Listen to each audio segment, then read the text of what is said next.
ยงร่างคิดเช่นหน้านูนนางสุดอ้างว้างหัวใจอาวรเห็นหมอนใบเก่าที่เจ้านั้นเคยนุ่นนอนบัดนี้ไม่มีงามงอนเขาจรหนีจางจากไป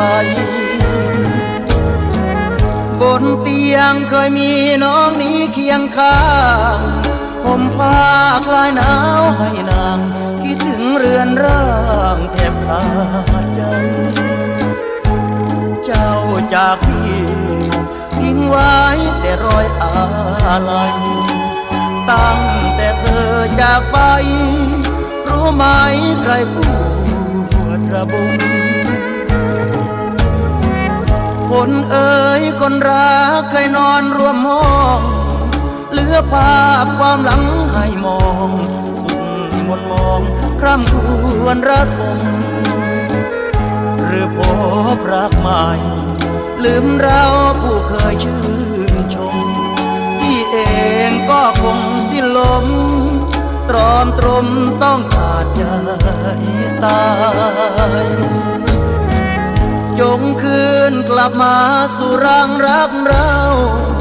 พี่นั้นต้องการเพียงเจ้าห้องนอนหมอนเก่าที่เคยเอ็นกายให้มันเหมือนเดิมเป็นสุดที่รักของชายตราบชั่วฟ้าดินมาลายขาดนางเพียงกายพี่คงสิ้น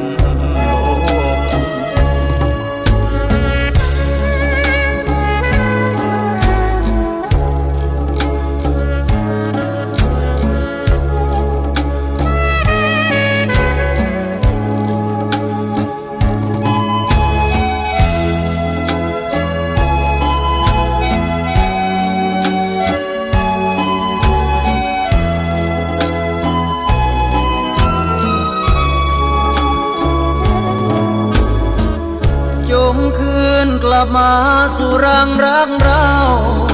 พี่นั้นต้องการเพียงเจ้าห้องนอนหมอนเก่าที่เคยเอ็นกาย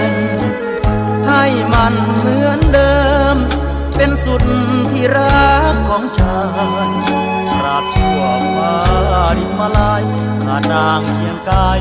พี่คงสิ้น